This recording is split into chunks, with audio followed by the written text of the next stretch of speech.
आध्यात्मिक जिज्ञासा। स्वामी भूतेशानंद महाराज। बौद्ध संघ क्रमशः अवनत हुआ है, सर्वत्र हुआ है, वैष्णव संप्रदाय भी हुआ है।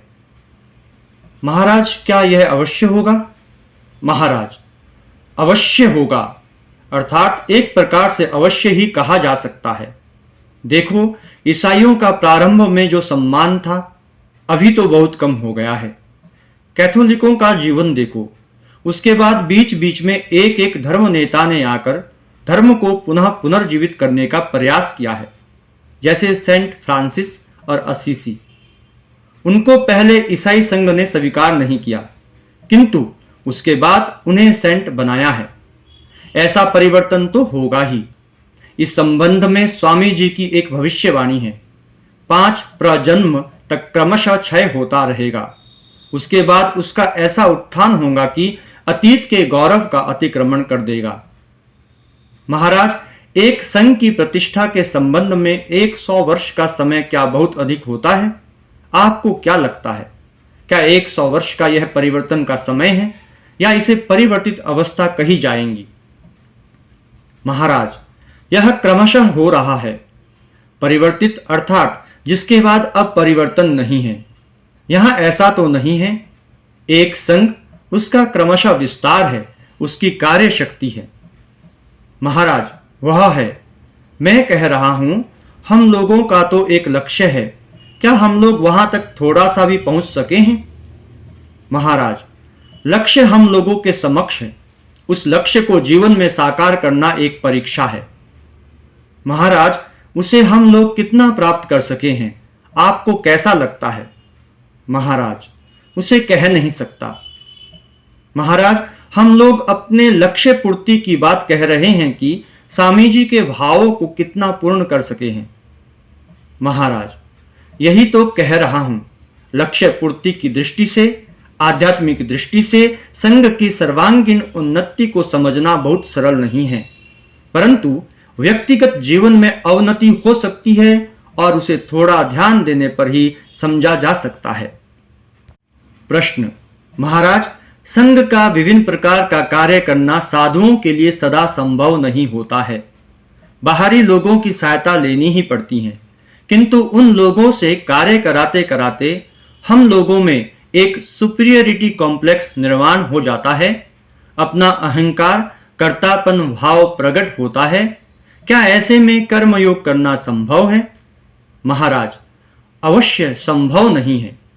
किसने कहा संभव है? इस संबंध में मैंने स्वामी माधवानंद जी के साथ तर्क किया था। उन्होंने कहा, एक वेतन भोगी से जो कार्य कराया जाए, उसे हमारे किसी साधु या ब्रह्मचारी से कराने से हमारे एक व्यक्ति की शक्ति का दुरुपयोग करना हुआ। किंतु हम लोगों का कार्य क्षेत्र अभी इतना विस्तृत है कि हम लोगों से सभी कार्य स्वयं करना संभव नहीं है। पहले जब लोग स्वयं कार्य करते थे, तब पूज्य बाबूराम महाराज कहते थे, जो आश्रम में वेतन भोगी कर्मचारी कार्य कर रहे हैं, ऐसा सोचना कि वे लोग तुम्हारी सहायता करने के लिए कार्य कर रहे हैं, कभी उन्हें छोटा नहीं समझना।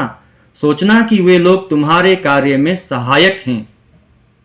हम लोग भी उस समय यथाशक्ति इसी भाव से बनाए रखने का प्रयास करते थे। आश्रम में बाहरी जो लोग कार्य करते थे, उन लोगों से हम लोग अपमान भाव से बातें नहीं करते थे। उन लोगों के भोजन की ओर पर्याप्त ध्यान दिया जाता था। ठाकुर की प्रसादी, फल, मिठाई सेवकों और ब्राह्मणों के लिए रखकर ही भंडार में बांटी जाती थी। ऐसा सोचा जाता था कि वे सब गरीब घर से आए हैं, उन सबको पहले देखना होगा। हम लोग सभी बड़े घर से आए थे, ऐसी बात नहीं थी। मध्यम वित्त परिवारों से हम लोग आए थे, कहा जा सकता है। तब यह दृष्टि थी। मैं अभी भी यह बात नहीं जानता, किंतु अभी भी वही दृष्टि होनी चाहिए। पाश्चात्य में कर्मचारियों को नौकर नहीं कहते हैं, सहायक कहते हैं। नौकर कहने से उनका अपमान होता है। कार्य के बाहर वे लोग इस भेद को नहीं रखते।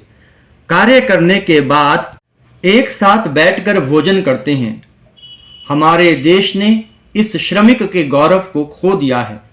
यहाँ यह संबंध स्वामी सेवक संबंध हो गया है।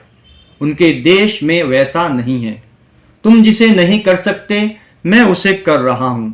तुम्हारी सहायता कर रहा हूं। तुम्हारे कार्य का आंशिक भार मैं वहन कर रहा हूं। उनके देश में जो लड़कियां वेट्रेस का कार्य करती हैं, कार्य के बाद वस्त्र बदलकर वे सब एक साथ व्यवस्थापक के साथ भोजन करने बैठती हैं। वहां सभी समान हैं। वहां कोई ऊंच नीच का भेद नहीं है। किंतु हमारे देश में जो लोग प्रशासक हैं, क्या उनके सामने, ऐसा किसी के सामने कुर्सी पर कोई कर्मचारी बैठ सकता है? नहीं, नहीं बैठ सकता। यह मनोभाव हमारे देश में अंग्रेजों से आया है। हमारे देश में अंग्रेज जब प्रथम बार आए तो उनको पहले ही सिखा दिया गया था कि वहां के देशवासियों से अधिक मिलना मत। तुम लोग अपने आसपास उन्हें आने मत देना। ऐसा करने से तुम लोग शासन नहीं कर पाओगे। इसलिए वे सब कर्मचारियों से दास के समान व्यवहार करके उन्हें दूर ही रखते थे। हम लोग यही अवगुण पाए हैं, किंतु हमारे बचपन में ऐसा नहीं था। हमारे पूर्वाश्रम के घर में जो कार्य करता था, माँ उससे पुत्र के समान व्यवहार करती थी। हम लोग जो खाते थे उसे भी वही दिया जाता था। वह हमारे बड़े भाई जैसे थे। वह संबंध इस अंग्रेजी प्रभाव के कारण नष्ट हो गया। इस वातावरण को पुनः वापस लाने के लिए हम लोगों को प्रयास करना होगा। अभी इतना ही कहूंगा कि यह स्वामी सेवक का संबंध अच्छा नहीं है। सभी कार्य कोई भी अकेले नहीं कर सकता, इसलिए 5 लोगों की सहायता लेनी ही पड़ती है। हम लोगों के समय राहत कार्य था। यहाँ तक कि कुली का कार्य भी हम लोग किए हैं, किंतु उस समय कार्य क्षेत्र सीमित था। सर्वाधिक संभवतः 5 मील के भीतर राहत कार्य होता था, किंतु अभी कार्य क्षेत्र इतना विशाल है कि हम लोग अकेले यह कार्य नहीं कर सकेंगे। अतः अन्य 5 लोगों की सहायता लेनी ही पड़ेगी। किंतु साथ साथ हम लोगों को यह दृष्टि भी ठीक रखनी होगी कि ये हमारे सहायक हैं। जो कार्य हम लोग स्वयं नहीं कर पाते, उसी कार्य में ये सब हमारी सहायता करते हैं। इस पर गंभीरता से विचार करना चाहिए। तुम लोग राहत कार्य करने पर जब जाओगे, तब हम लोग इन असन्यासियों से श्रेष्ठ हैं, यह बात कभी मन में न लाना। तत्पश्चात यह बात हो रही है कि हम लोग जिनकी सेवा कर रहे हैं, उन लोगों से हम लोग श्रेष्ठ हैं, ये बात सहज रूप से हम लोगों के मन में आ सकती है, क्योंकि वे सब हम लोगों के पास सहायता मांगने आ रहे हैं। किंतु हम लोगों को ऐसा सोचने का कोई अधिकार नहीं है। हम लोग दूसरे से जो भिक्षा प्राप्त करते हैं, उसे ही अभावग्रस्तों को, सहायता मांगने वालों को देते हैं। वह उनका ही प्राप्य है। हम लोग उन पर दया नहीं कर रहे हैं। बीच में हम लोग दान के माध्यम से उनकी सेवा कर रहे हैं। यह भावना रखनी होगी। इस सेवा भावना पर स्वामी जी ने बहुत जोर दिया है। ठाकुर की बात है, दया नहीं सेवा। यदि यह भाव न रहे तो हम लोगों का कार्य भूत का बोझा ढोना होगा। इस भाव को खो देने से तो अनर्थ हो जाएगा, सर्वनाश हो जाएगा। हमारे पुराने साधु सदा इस भाव को जगाने के लिए कहते थे, ठाकुर श्रीमान स्वामी जी का कार्य है, स्वामी जी का कार्य है। यह बात उस समय बहुत प्रचलित थी। स्वामी जी का कार्य अर्थात हम लोग उनके सेवक होकर वहां कार्य कर रहे हैं। यह भावना रहेंगी तभी तो साधना होंगी। ऐसा नहीं होने से तो हम लोगों का अहंकार, अभिमान आदि बढ़ जाएगा। संभवतः तुम कह सकते हो यह आदर्श हो सकता है, किंतु उस आदर्श को लेकर हम लोग कितना चल सकते हैं? यह बात सत्य है, किंतु देखो जब का भी तो अर्थ है मन प्राण को पूर्णतः उनके चरणों में समर्पित करके उनका चिंतन करना। किंतु वह भी हम लोग कितना कर सकते हैं? सभी कार्यों के संबंध में यही बात है। संपूर्ण मन प्राण से जो कार्य करेंगे वह ठीक ठीक साधना होगी। नहीं तो ऐसा लगेगा वह क्या टो टो करके घूम रहा है, मैं अकेले 10,000 जप करता हूं। उससे भी अभिमान बढ़ जाएगा।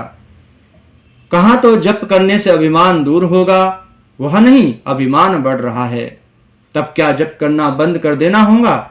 ऐसा नहीं करना है।